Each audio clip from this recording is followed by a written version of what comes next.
Oh, well, I was a professor of languages, and now I'm a professor of adaptive technology. Okay. They teach people how to make music in and make math. I mean, teach people how to make music. Oh, yeah. For blind musicians, and I teach people how to make math textbooks. You know, so math, well, at least it's So a passionate about it. good for the industry, you know, and I'm in 58, so there are no way. I And I'm also remember a trombone starting player. in 715 to avoid that whole. And you know who showed up at trombone in his last name was? She was in the audience and I was yelling, 16 players. It's a national organization of trombone players that do jazz Christmas. Yes. Trombone Christmas is just as good. I'm sure. We had 16 players and 7 women.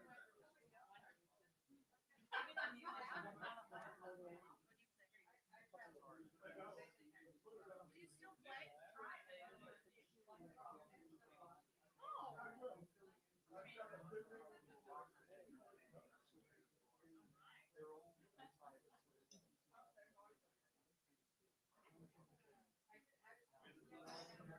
Well, that happened to me once too. Like I got tricked into an audition and left it.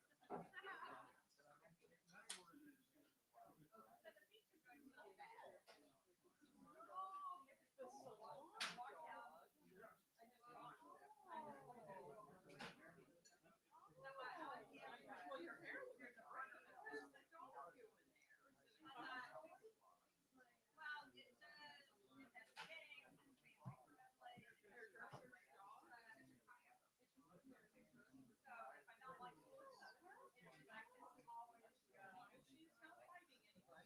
She's not fighting anybody. I can always go.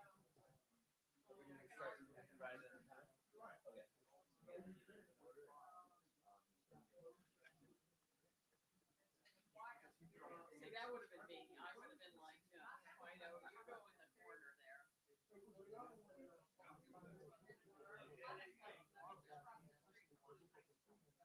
That reminds me, whenever I would tell people how different Maryland is, and they would say, well, you haven't met Oreo, or you haven't met Buster, or you haven't met. I know.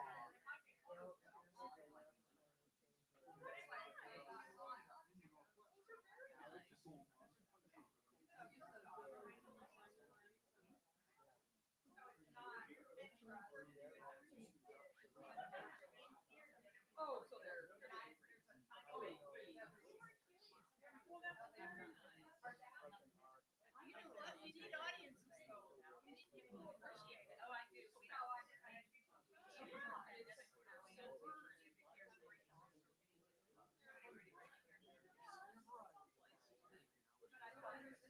this is half of the conversation. Together.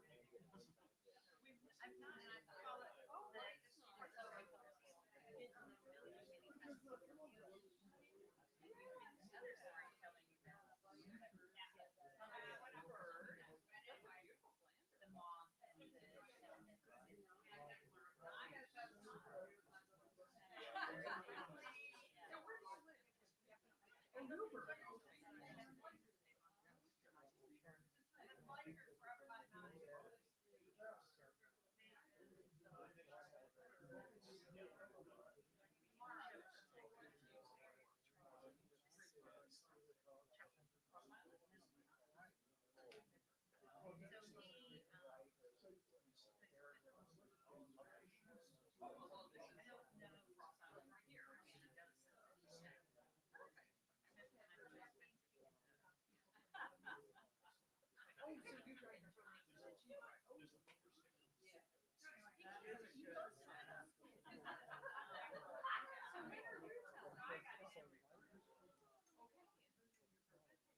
Let me tell you about my dad.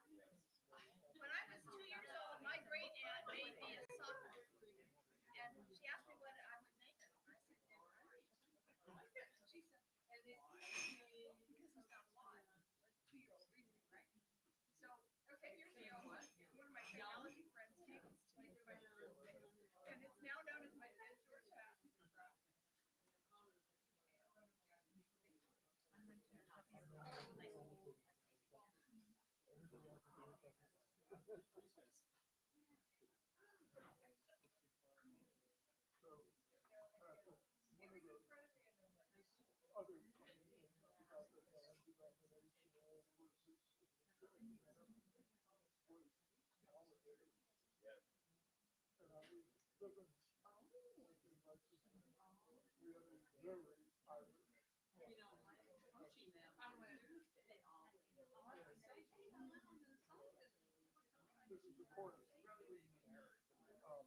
I'm a rower.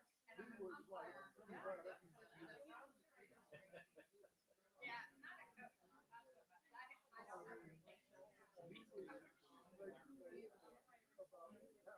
So when they so if you think that it was smart where they I got invited to a bar mitzvah. There's always so much great resumes. And so our job is to our number one guy is our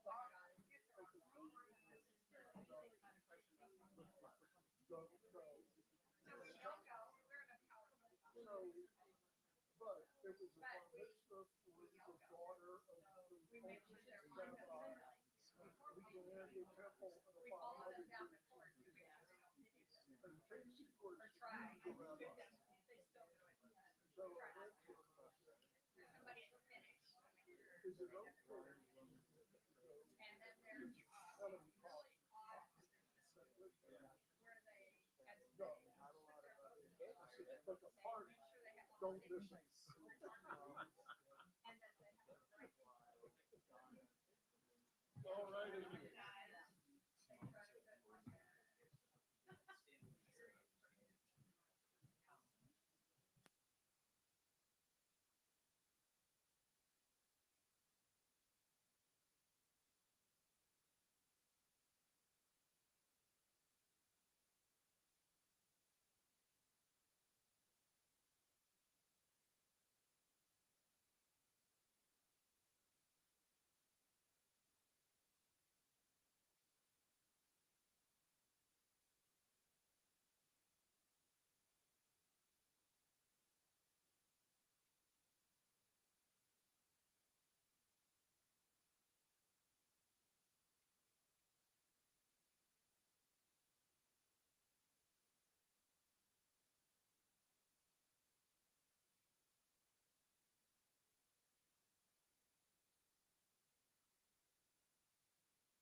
There's something. Wow, I apologize. Yeah.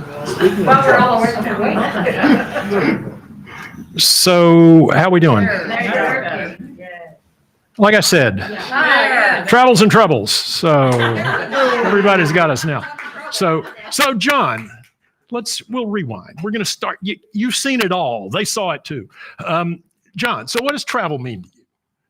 Travel to me at its best is that moment you discover something old again that you've forgotten and it rises up a memory, or something totally new. Like, let me tell you about this time. My wife and I used to run this bicycle tour once a year for our friends. We called it what?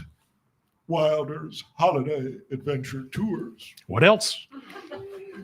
And one year, we decided to ride with our friends from Salzburg, Austria, to Zurich, Switzerland, through the heart of Bavaria. And to do this, you had to keep the mileage down to like 50 miles a day. Well, one day we failed. We had a short day, followed by a long day. And the overnight was in Bad Tolz. So we made all the Bad jokes about a bad night in Bad Tolz. And we got there, and I asked the innkeeper, early breakfast? She says 9. But the sign said 10. Bad joke. And we tried to convince her, and she says 9. So I told my friends, bad news. We got a long day, and we're not getting out of town. And we got up the next morning, went down at 8 to convince the innkeeper we need to go now. And she's in full Drindle battle dress. She's got flowers in her hair, and she's standing there with her hands on hips, and she points us to the door. And we open the door, and overnight, the entire town has been decorated. There are Bavarian banners. There are tree limbs from the lampposts. And then you hear a drum, boom, bada, boom, bada, boom, boom, like a polka beat. And his entire parade comes down right in front of the hotel. And she looks at us, and she just smiles, and she points to 10 o'clock on the sign. And that was what I always think of with travel, because that was a good day in Bad Tolz. Patrick, what about you?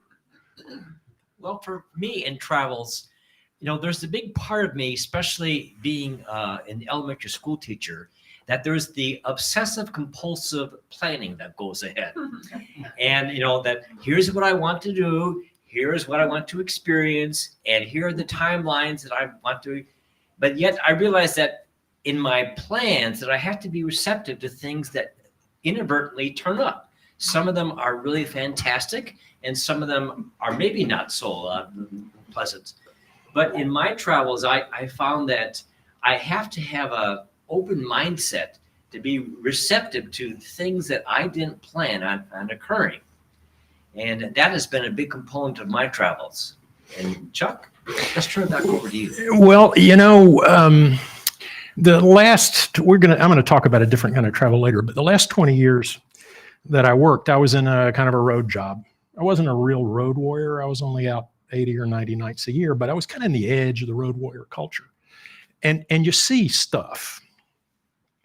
So there was this day, there was a patch where it seemed like I had to go to Dallas all the time. So I'm in Dallas. It's Thursday afternoon. It's hot. It's always hot in Dallas. And I've turned in the car at Avis, and Avis is off airport. And so there's the van there, to go over, and there's some lightning, and it's starting to rain, and I get on the van, and it's full of other road warriors. You can tell they're kind of rumpled and sweaty looking, and just want to get home. And on the side of the building, and this was so long ago there were no cell phones, but on the side of the building there's a payphone. And I look through the window of the van, and there's this guy on the payphone, and his dress bag is in a heap at his feet. And you can tell from the body language that this is not going well. And so finally, after some rainwater has come off the roof and gone down his collar, he slams down the receiver on the phone, and he picks up the suit bag, and he gets on the van, and he sits down, and he throws the suit bag at his feet. And sort of to nobody in particular, he says, "Yeah, this is a glamorous business travel that my wife is missing out on." And everybody on the bus, the men and the women, just nodded. There was another occasion, this is making me remember this other occasion in the same situation. It's Thursday afternoon, road warrior rush hour, on the van, turned in the car, trying to get over to the airport. And the vans they used were the kind that had the seats all the way around. They're not bus seats, but all the way around. So the whole bus is full of weary road warriors. It's hot, we're sweating. Except there's this one guy sitting in the middle of the seat at the back of the bus. He looks like he just came out of a Savile Row tailor shop. His suit is probably worth more than my car. Has a cravat. Every hair is in place. He's just waiting to go to the airport. Everybody else is just, I want to get home. So finally the driver gets on, and the Dallas airport has multiple terminals. So part of what the drivers have to do is to find out which airline and which flight so they know which terminals they need to stop at. So the driver gets on, and English is not first, but he has memorized everything that they taught him in the corporate courtesy class. So every interaction with each person includes the whole speech to get their flight number. And after he's gone to the second person, this young woman, clearly a road warrior with her rumpled bag, just can't stand it anymore. So she jumps up, she grabs the clipboard out of his hand, she looks at the driver and she says, "You drive, I talk." And she started going around, checking people off, American, Delta, boom, going around. And she comes around to the Savile Row dude, the back. And he's still apparently quite collected because she's getting American, Delta, United, Delta. He says, "Southwest." And she looked like she was just going to fall down. And every pair of eyes on the bus turned and looked at him. And she sort of gathered herself and she said, "Southwest doesn't come to Dallas Fort Worth." And it was like time stopped. And this little drop of sweat formed on his forehead and started to drip down. His eyes got big and he said, "What am I going to do?" And she said, "Well, I don't know. Maybe get off at the first stop and get a cab. Next." He got off at the first stop. I have no idea what happened to him. So travel can include troubles for some of us and for other people. So how about if we say that's enough appetizers and we go on with some entrees? How about that? Patrick, you got a story for us? I do. Tell us a story. You grab this. Yeah, let me make this go away.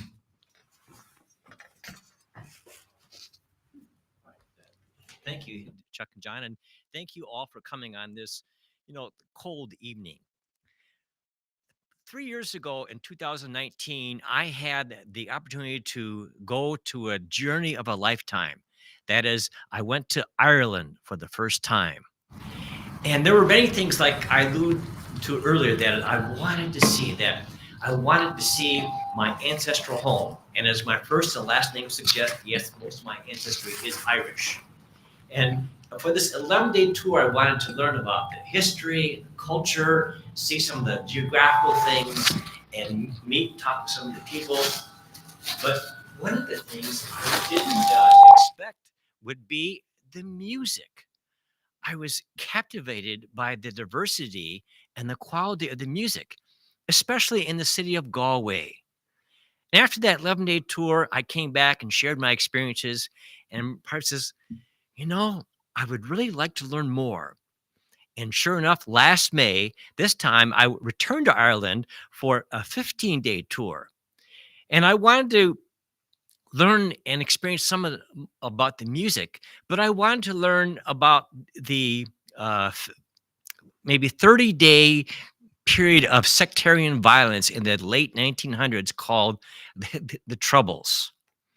And so my tour group started 3 days in Belfast, Northern Ireland.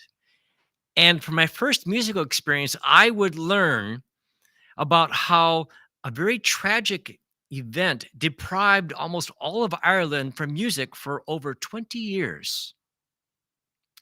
For the first 7 years of the Troubles, from 1968 to 1975, the most popular group in all of Ireland was called the Miami Show Band.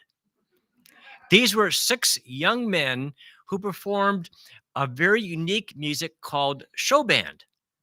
Now, they described it as contemporary and transatlantic, but it was a very unusual blend of rock, traditional Irish music, country, western, and Dixieland jazz. And it had a very upbeat the kind of sound to it.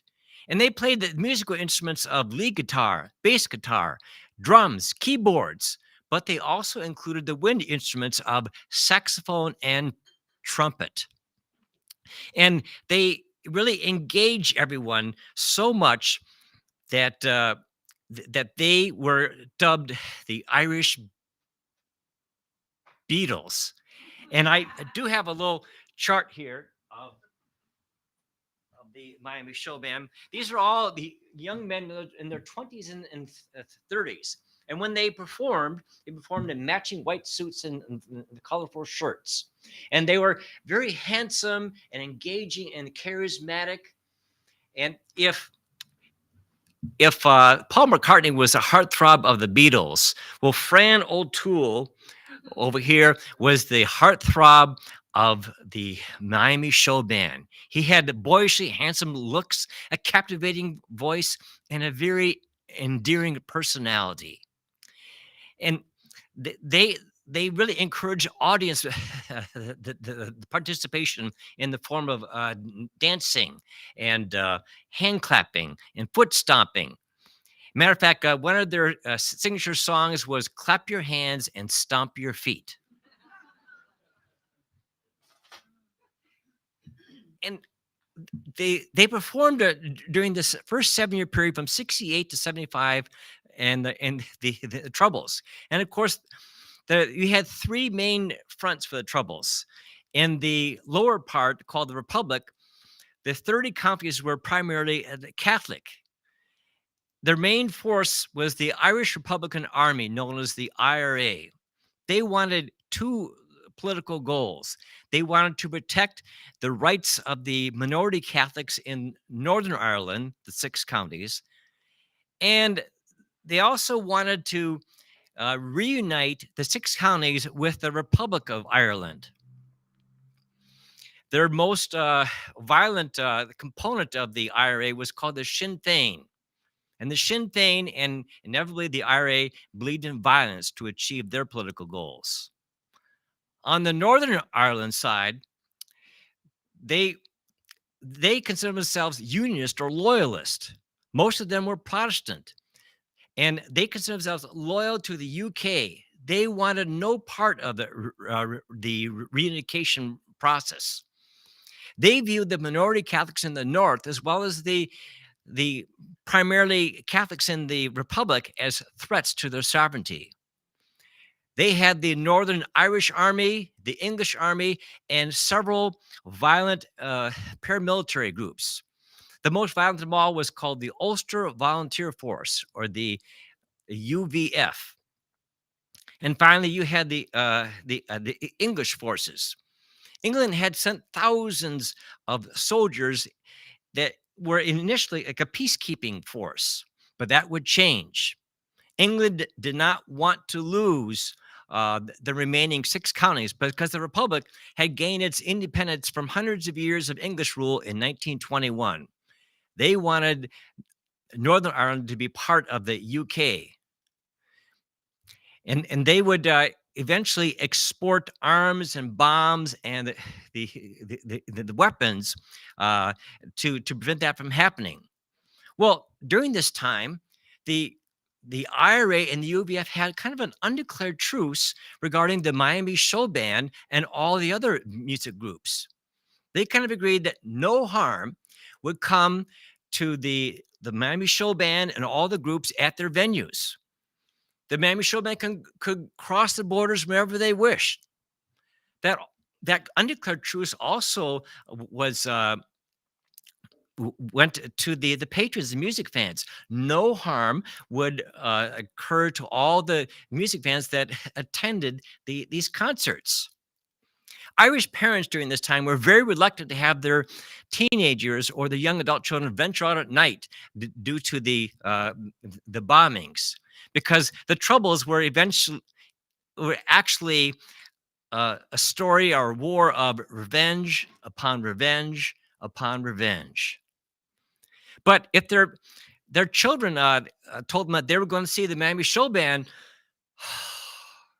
they breathed a sigh of relief. They knew that their children would have a great experience and they would be safe not only at the venue, but in traveling to and from the concert site. The show band's home base was in Dublin, which is in the Republic. But 4 of the members were actually born and raised in Northern Ireland.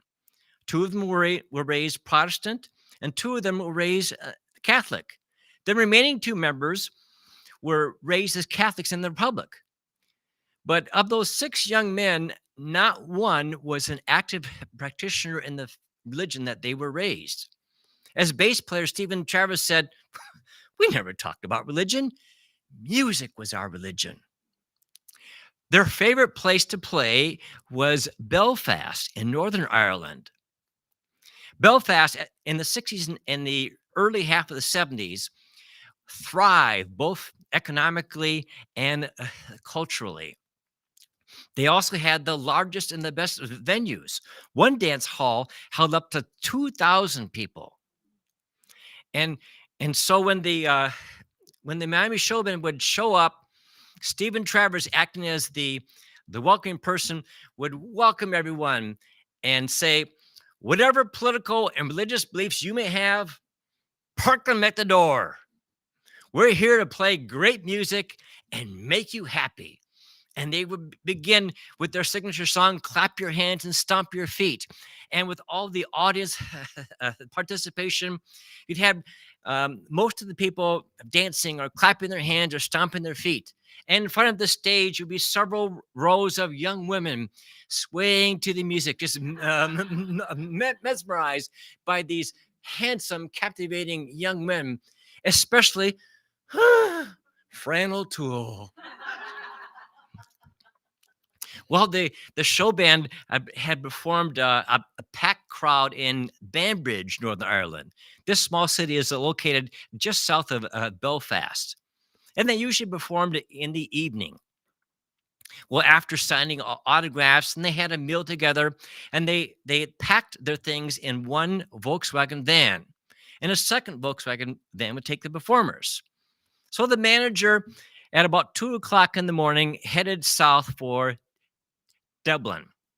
And in the second Volkswagen van, the 6 performers were coming, but they were delayed a little bit because one of the lead drummer, Dee Miller, got an opportunity to stay in nearby Antrim, where he was raised. So they headed on south. They hadn't gotten far when suddenly there were flares on the road, indicating it would be a roving checkpoint. Now, at that time, you had the checkpoints at the borders.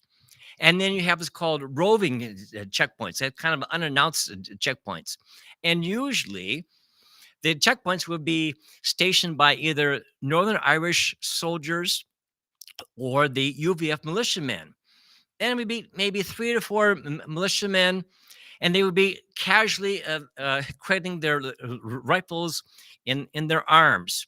They usually recognize the show band because they were big fans of the show band themselves, and say, "Oh, yeah, welcome," and then would just move them on. But it was 2:30 in the morning for this roving checkpoint, and instead of the usual 3 to 4 soldiers, suddenly 10 heavily armed men in Northern Irish uniforms appeared, pointing the rifles, and they surrounded the van. And members said, "We're the Miami Show Band." And for the very first time, they were ordered out of the van and ordered to raise their hands. They tried to lighten the atmosphere with some really light banter. "Hey, we just performed in front of 500 people in Banbridge. Boy, those people sure know how to dance. Perhaps you can catch our next concert." Well, the rifles and the arms eventually came down until a white sedan pulled up. Out of the sedan emerged an English officer, and he took charge of the situation. He said, "You guys need to have these these show band guys line up in a row and they need to have their hands on top of their heads. And so all the show band members, and they need to be facing away from the van into the ditch. So all the show band members line up in a row with their hands on their heads. They feared for the worst. What they didn't realize that this English officer was a member of the MI6, an English intelligence agency. This is comparable to America's CIA. Some person or persons and the MI6 decided that the UVF needed a special help. That is, and the show band members couldn't see that in his left hand, he was carrying a very large case, a briefcase of sorts. But inside the briefcase was a bomb. The plan was to plant the bomb in the Volkswagen, set the timer, and have it explode shortly before it reached Dublin. That way, the UVF could claim that the Miami Show Band was not a neutral agency. They were actually a covert terrorist group transporting bombs for the IRA. So 2 of the UVF members were trying to insert this briefcase under the driver's seat when suddenly it went off. There was a tremendous explosion. The band members were thrust 10 to 15 feet into the ditch. And some of the bushes caught fire, giving a very eerie glow to the scene. And then the command went out, shoot the bastards, kill them all. And there was a barrage of the bullets that ensued. Frank O'Toole and 2 of the members were shot multiple times. Stephen Travers was hit in the back of the hip, but he fell forward and pretended to be deceased and lay flat on his face. The saxophone player, D. Mickley, was thrust the furthest apart. He was shot just one time in the leg. It was just a superficial wound. He hit in the bushes that were not on fire. The UVF members looked at the 4 lifeless bodies in front of them, and one said, I think I got the last one. He'll bleed out before he gets help. Let's get out of here. And so they got into their cars and went away. In the chaos, they had left a number of incriminating weapons with fingerprints left behind. There was no effort to retrieve the bodies of the 2 UVF members who were planting the bombs. Their bodies were literally blown to pieces. In what seemed like an eternity, finally a car came on the deserted highway and Mickley flagged them down. They drove to a police station. The police station called the paramedics, and the paramedics treated Mickley's leg wound, but they didn't want to go to the site because they were afraid that they would drive into an ambush. And so they waited until a helicopter with a powerful searchlight could come. Finally, the police, the ambulance, and the helicopter arrived at the scene at one point. They found the Frank O'Toole and 2 of the members, they were dead at the scene. But Stephen Travers was alive. And so he was transported to a local hospital where he underwent emergency surgery and would make a near miraculous recovery.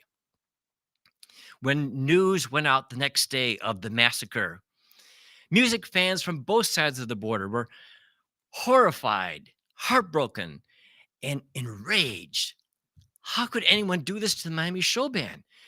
Their music brought joy to everyone. They had members from the North, members from the South. They had members who were raised as Protestant, some who were raised as Catholic. Through the mug photos, Travers and Mickley were able to identify 3 of the UVF members. And then Travers, with looking through the military photos, was able to identify the British officer as Captain Robert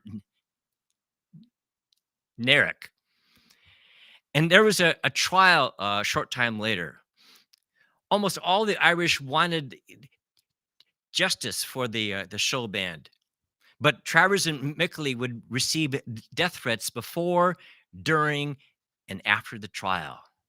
The courtroom was packed. Hundreds maintained a vigil outside the courtroom. 3 of the UVF members were found guilty and sentenced to 35 years in jail.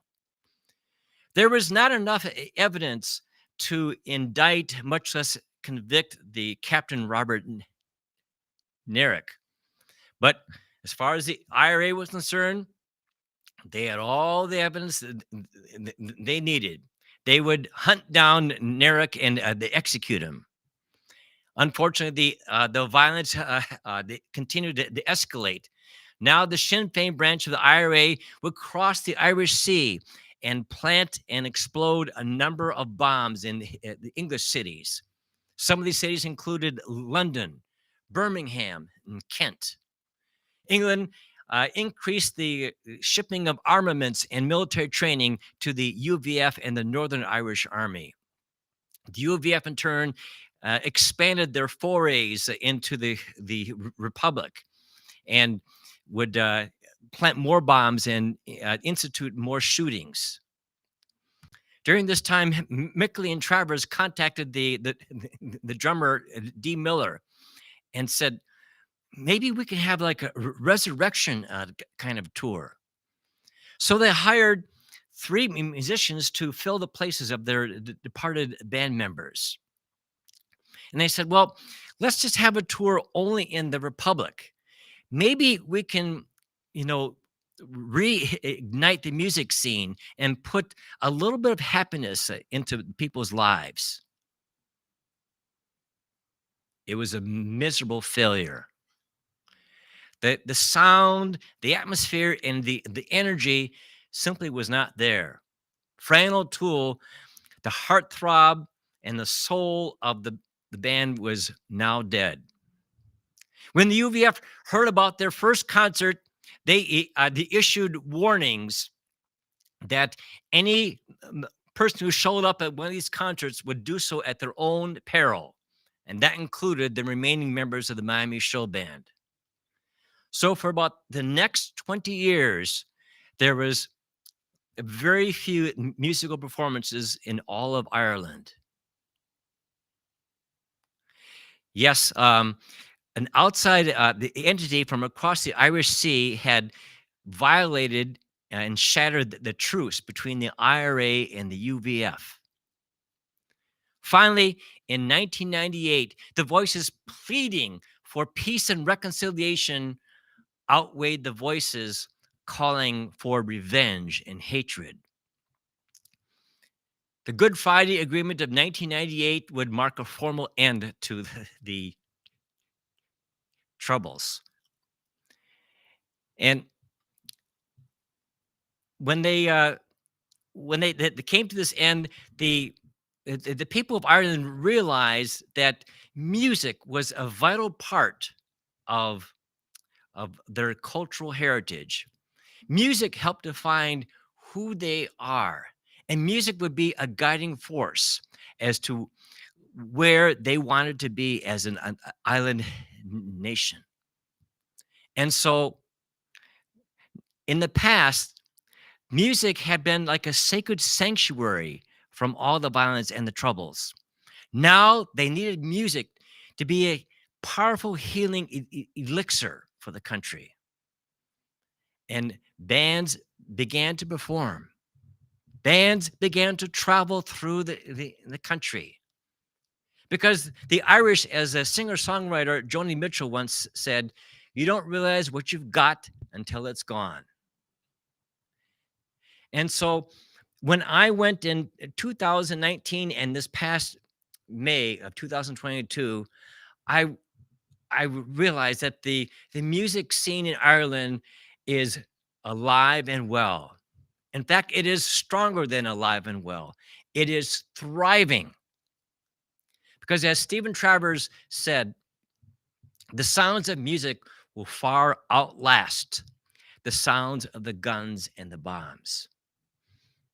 Let the music play. Thank you. Mm-hmm.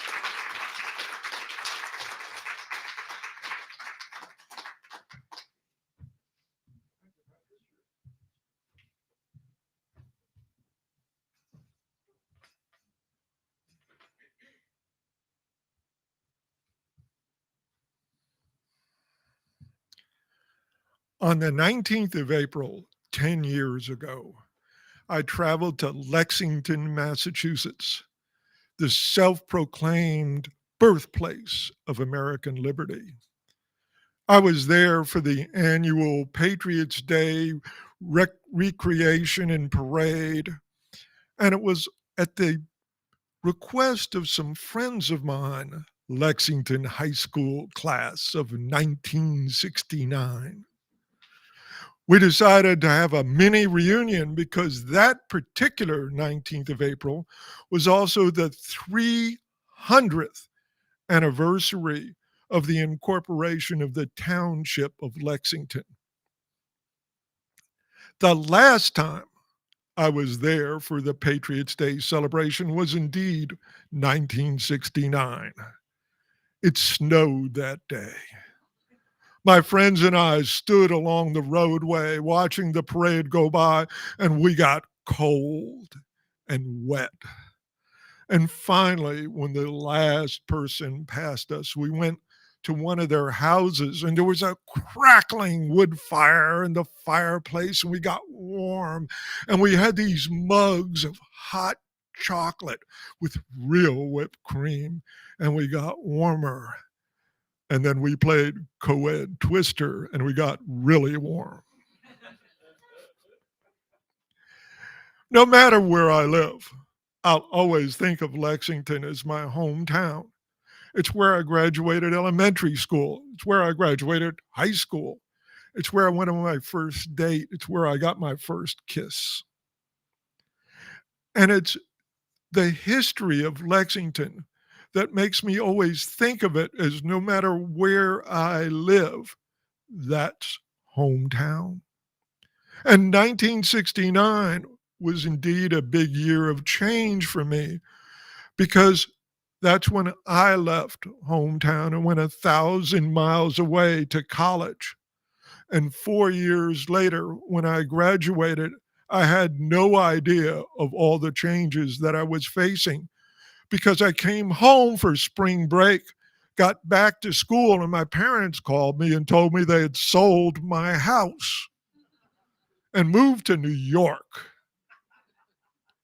And there was no longer a home to go back to.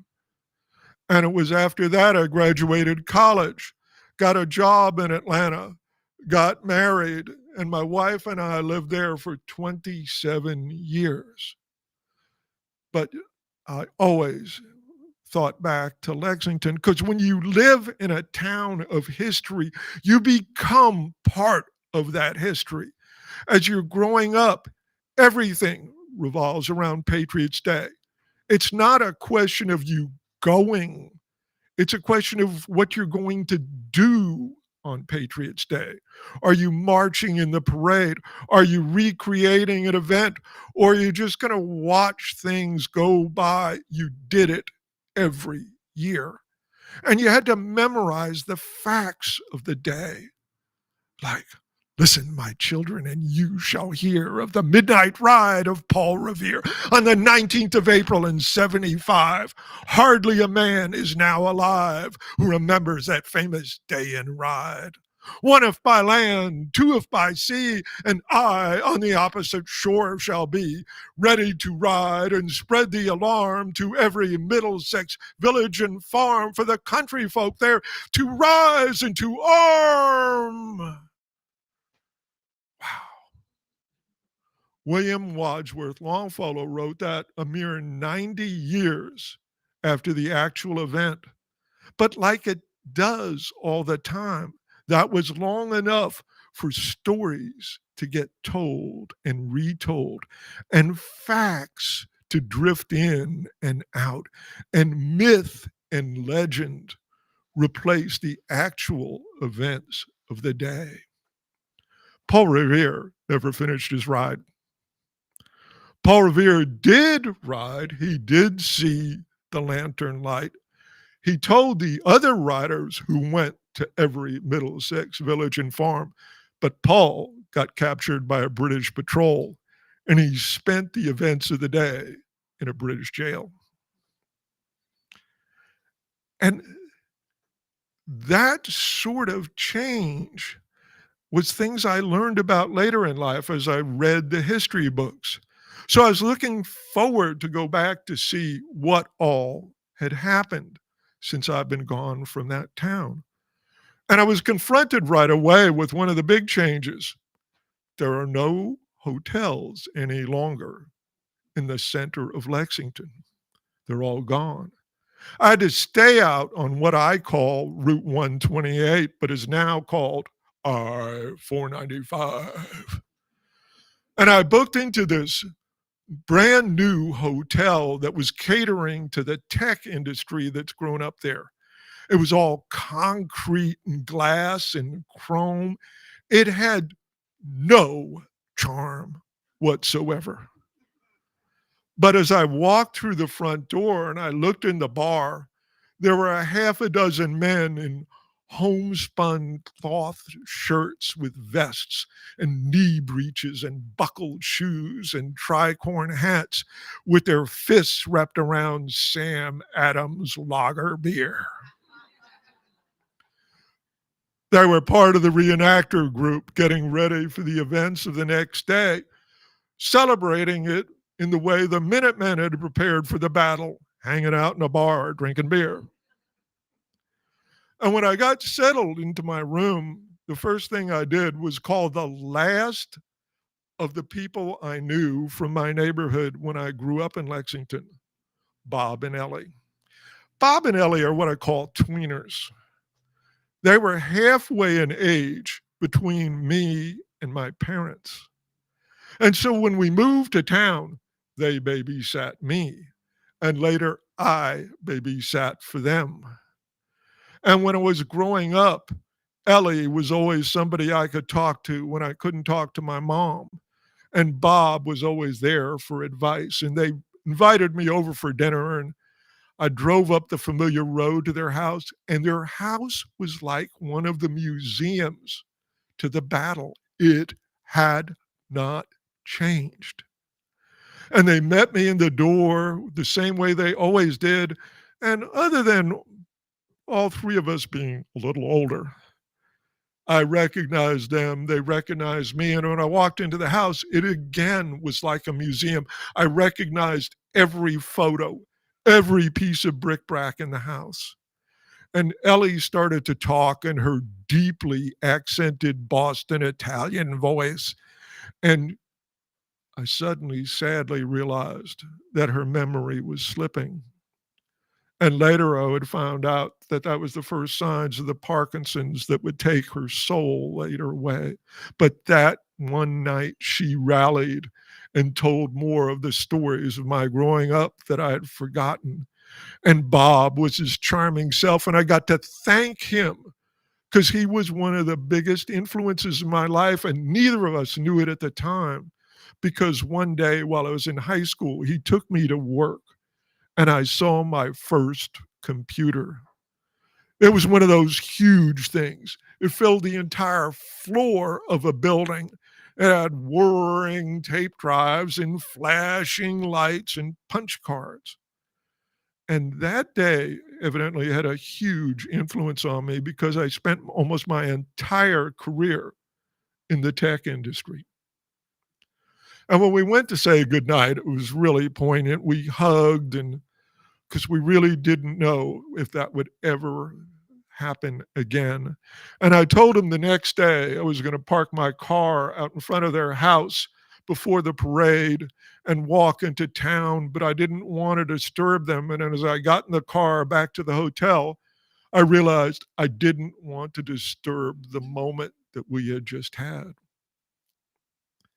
The next morning, I woke up before dawn, just like the Minutemen had on the 19th of April in 75. And I went to the battle green just like they did, although I cheated and took the shuttle from the hotel. And when I got there, it was so different. 40 years earlier, the recreation was kind of tacky. A half a dozen reenactors in sort of period clothing would come out. Captain Parker would stand there, and then the rider would come in. The British are coming, the British are coming. And then a half a dozen kind of motley dressed British soldiers would come into town. Captain Parker would give his speech, stand your ground. Don't fire unless fired upon, but if they mean to have a war, let it begin here. And a shot would ring out, everybody would cheer, and we'd go have breakfast. This time, the crowd was 10 to 20 people deep around the battle green in the dark. And just as dawn began to break over the trees, you heard the pounding of hooves on the pavement. And in came the rider, and he went straight to the tavern, pounded on the door. The British are coming, to arms, to arms. And then he rode off to Concord to warn the next town. And with that, out of the tavern came the first of the Minutemen. And then out of the tavern further down came others. And there were 60 of them, the same number that had faced the British down. And also came out wives and children who gathered around the fringe of the battle green. And Captain Parker gave his speech, and he turned up the road with his men in their little ragged line. And you started to hear the drum. It's a marching beat. And then you looked down the road, and there were 250 redcoats coming straight at those 60 Minutemen. And they were in full array. Red coats, white cross belts, long brown Bess muskets at the shoulder, and their captain was on this black stallion, and the drums were decorated with each of the unit's markings. It was amazing.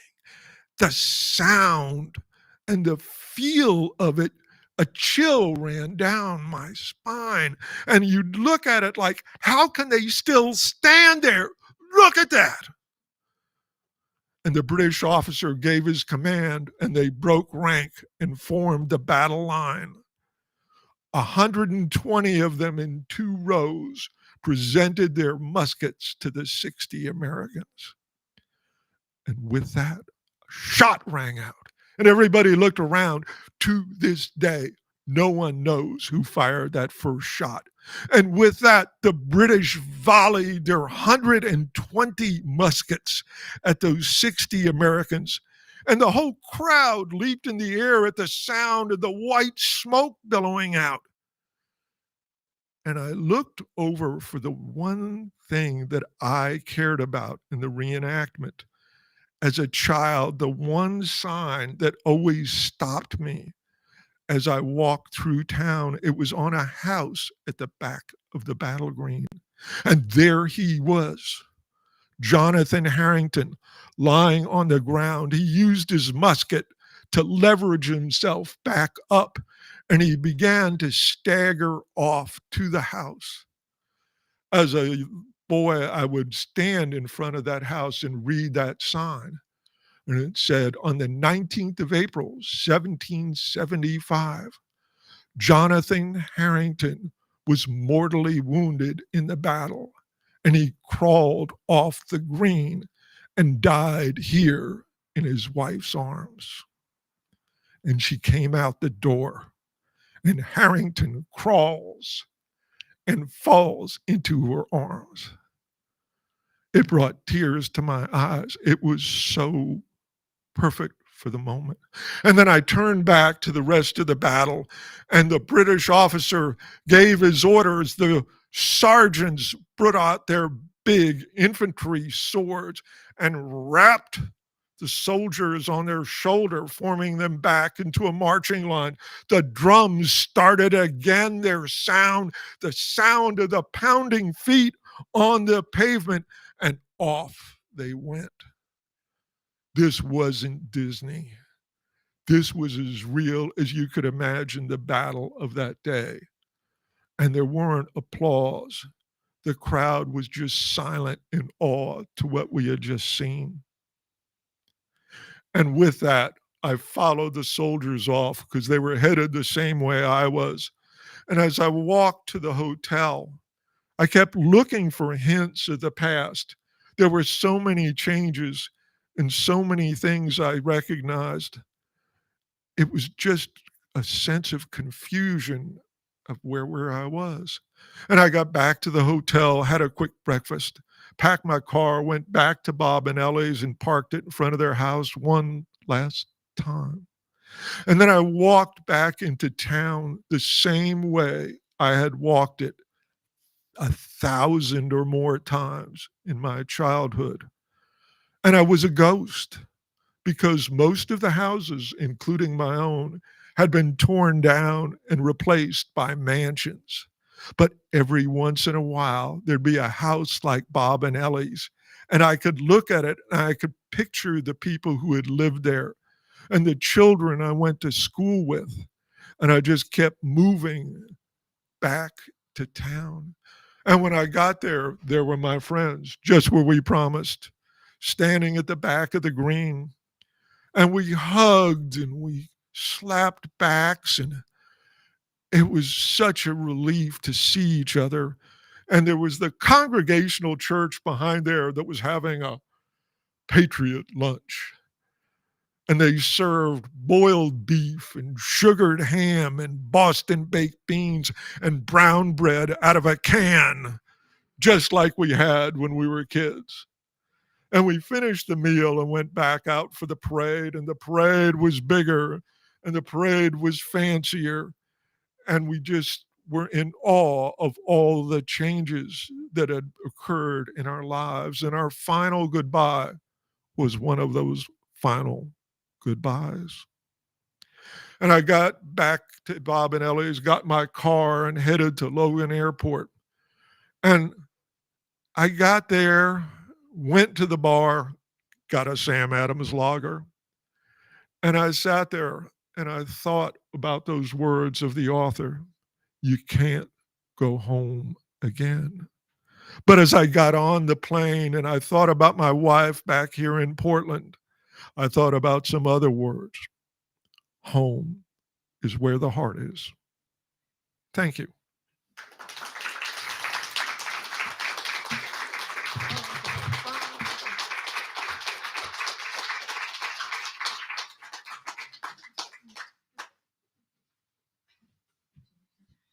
Thanks, John.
I'm getting all this.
Briggs, are we here, Briggs? Yeah, we're here.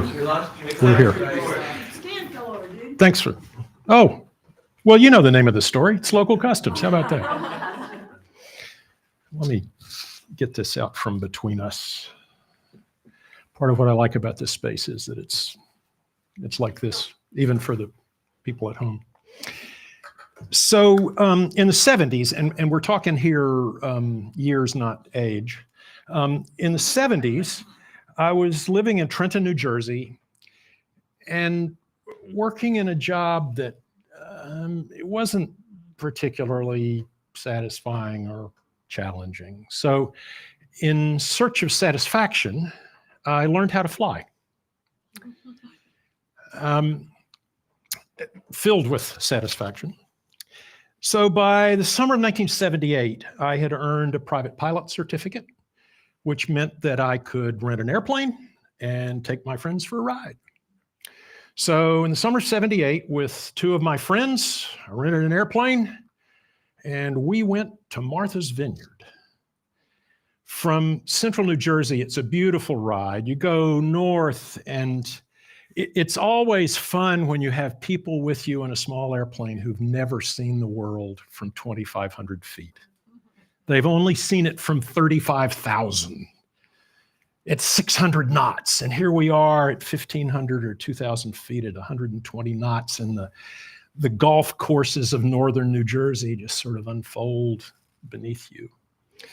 And you go north, and then you look across, and there's the Verrazano Bridge at New York, and you could see then the Twin Towers, and way tiny little Miss Liberty, and then you take a right turn, head to the east, and kind of bounce off Block Island, sit up and land at Martha's Vineyard, and you don't even have to wait for the ferry. And I did there what I always do, pretty much any place I go. I found a used bookstore. It was in this old, tired old barn. I mean, there were cracks in the wall. You could see the daylight. And there, amongst 10,000 abandoned romance novels left by the tourists, I found this book, The Last of the Bush Pilots, by Harmon Bud Helmrich. It's really two books. It's an homage to the aviation pioneers of Alaska, those heroes in open cockpits with frozen eyeballs that brought airplanes to Alaska. And it's a memoir of Helmrich's adventures as an air taxi operator. Now think Uber with a single engine airplane in northern Alaska in the 1950s and the 1960s. I was enthralled. I was seduced. And I made a plan. Now, there's a little background on the plan. The airplane that Helmrich waxes rhapsodic about in the book was a Cessna 170. This is a type of airplane that was manufactured from roughly 1948 until 1956. It fell out of favor because newer designs were easier to handle. The one Cessna 170 can be pretty challenging for pilot skill, especially on landings and also on takeoffs. So it fell into disfavor. So by the late 70s, there were relatively few Cessna 170s still around in the lower 48.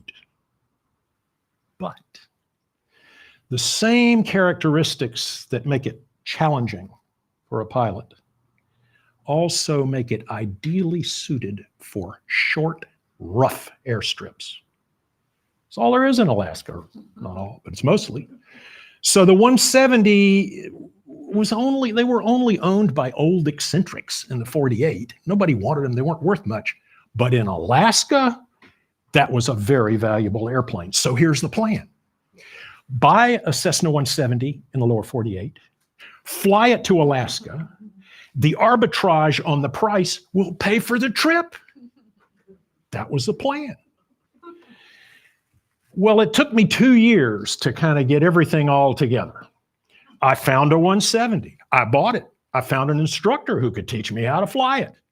I bought every book I could find to tell me what I needed to know. Remember, there's no internet then, no cell phones, none of that stuff. And I made a deal with my boss. The deal was that I could take all my vacation time for 2 years and pile it up. So in the summer of 1980, I headed out, going to Alaska. I'd never flown much except in the Northeast, and suddenly here are the amber waves of grain. From 2,000 feet, you can see the little farmsteads, the gravel roads, you can see it all. And I was just overwhelmed with this feeling that I've come to think of as geopatriotism from seeing our continent that way. One of the things that I had thought about a great deal because it was going to be a new experience was this trip was going to be international. Yeah, Canada, eh? It's another country. And you got to go through Canada to get to Alaska. So I'd read up on how customs works. I mean, how do you cross an international border with a little airplane? So I'd done all my homework on that. And the general way it works is that you file a flight plan and you land at an airport called a port of entry. And there's a building that says customs, and you taxi up in front of it, wait in your airplane, and a customs agent comes out. And when they're standing right beside the plane, you open the door, and they have a whole clipboard full of questions. You know, where are you going? How long are you going to be there? Do you have a firearm? Do you all this blah, blah, all this stuff. A lot more than going through passport control at a big airport. So I knew that was how it worked. But then in one of the books, I learned of this amazing special way or special place to do customs. There's a town called Port Hill, Idaho. It's right on the border. There's a 2-lane blacktop that goes across into Canada. U.S. Customs Shack, Canadian Customs Shack, and right beside the road, there's a grass airstrip. So you come in, you land on the grass airstrip, you taxi to the middle, pointed in the direction that you're going, and a customs agent will come down from the shack on the highway, and you do the ritual. You know, they stand, you open the door, and blah, blah, the list, all that stuff. So I thought, well, this is cool. I want to do this. So I worked everything around. I had to spend a night at a Forest Service strip to get positioned. So I'm there. So I come in, and yeah, sure enough, there's a 2-lane blacktop, and little shack, and I land, taxi in the middle of the grass strip pointed towards Canada.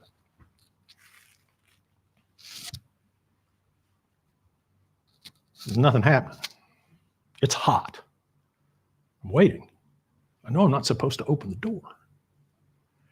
Airplanes don't have horns. So finally I decide, okay, I got to do something here. So I get out and I walk up to the road. There's no traffic. Walk over to the Canadian Customs Shack. So behind the counter, there's this young guy who he looks like he's wearing his dad's uniform. You know, it's like a little too big and the hat's kind of down on his ears. And he doesn't even want to make eye contact with me. He's just kind of looking really restless behind the counter. And I look past him. And in the back, there's a desk and a chair, and there's an older guy in his uniform leaned back in the chair with his feet on the desk. Sound asleep.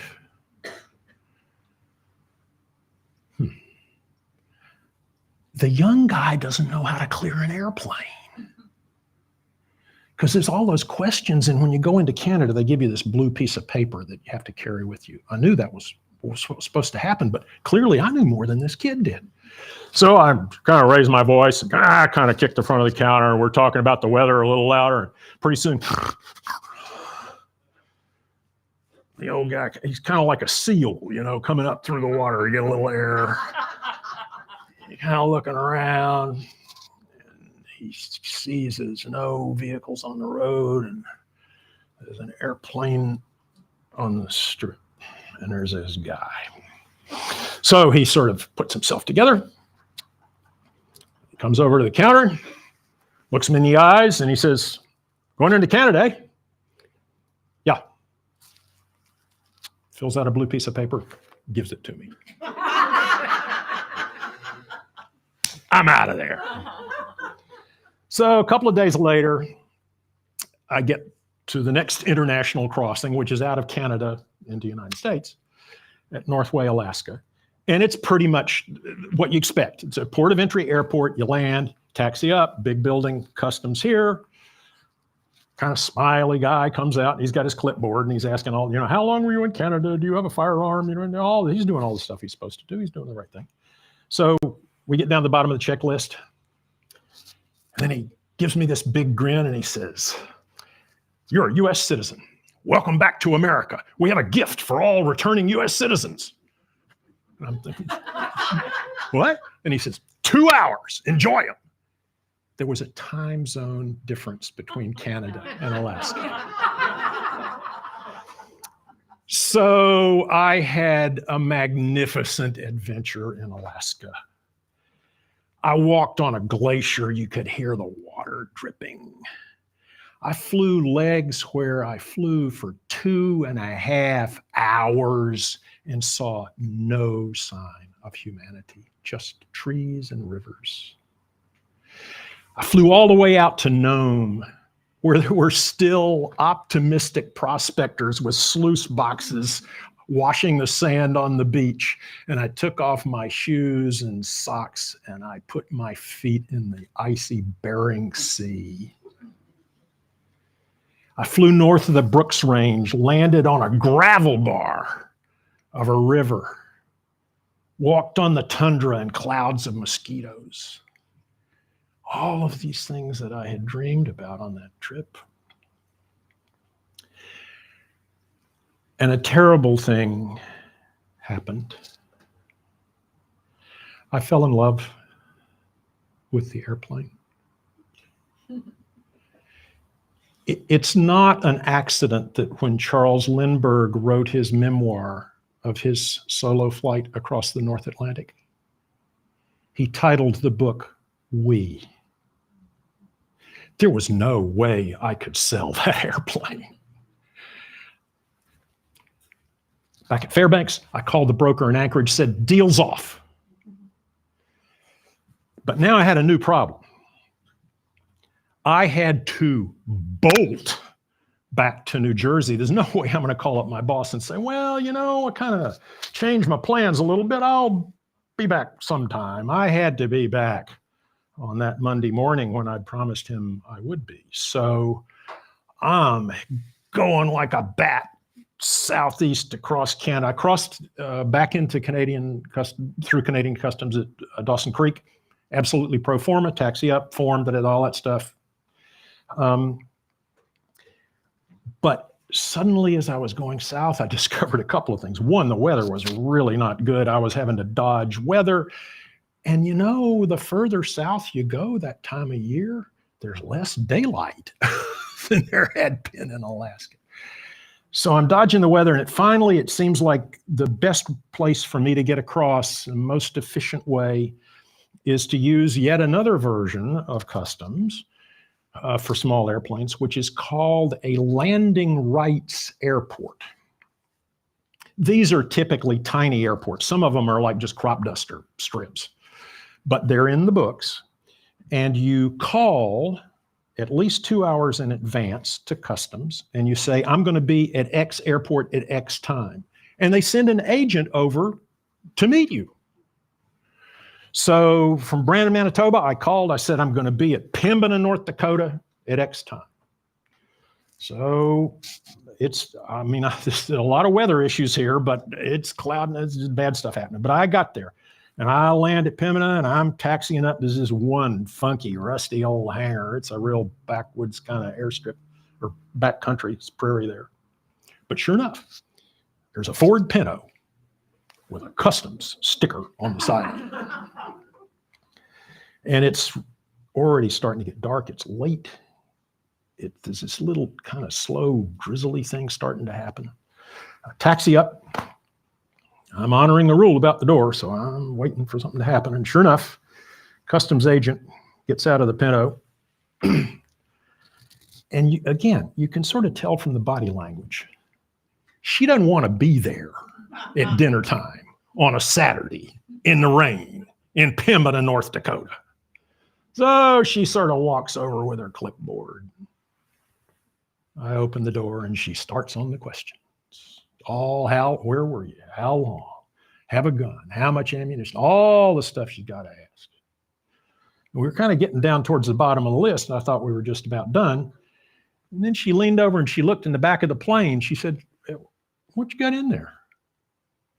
I said, oh, well, I've been camping, because I had been. I mean, it's pretty magic to sleep under the wing on a grass strip. I said, it's camping gear and stuff like that. She said, oh, let me see it. So I just threw out a couple of the duffel bags on the asphalt. She said, what's in there? I said, well, bedrolls. Well, let me see it. So I unfold all this stuff, dirty clothes, the whole works. And by now it's kind of spreading out beyond the wing, and so it's raining on it. So she said, more of it? You got any more? Pull it out. So pretty soon, everything I had in the back of the airplane was out, spread out, half of it getting rained on. She was sort of satisfied finally, so she said, okay. She gave me my piece of paper and walked back and got in her Pinto and went away. So I loaded up all my soggy stuff and really hit it. In the lower 48, it's a little safer to fly at night. The rules are different than Canada, and there's airports with lights. So I hit it pretty hard from North Dakota, spent the night in Indiana, and then long haul, one hop from Indiana back to New Jersey on the next day, the Sunday. So Monday morning, by golly, I was at work. Kind of bright-tailed and bushy-eyed, but I was there, which is what I'd promised that I would be. So that was that trip. But there is a coda to the story. I made a lot of connections, people on airports and elsewhere when I was in Alaska, particularly in Fairbanks. And I stayed in touch with them. This was long before email, so it was snail mail and phone calls. But I stayed in touch through that winter of 1980 to 81. And in the summer of 1981, I made the same trip, one way, from New Jersey to Fairbanks, where I had landed what was the most satisfying and challenging job you could ever imagine. And it all started with this book.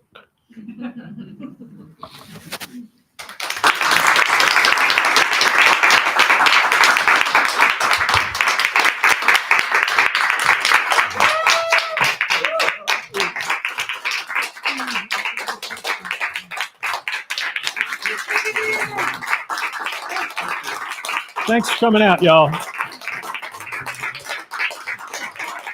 We're going to hang around for a little while if you want to talk about what did you really mean or any of those kinds of questions. Thanks for coming out.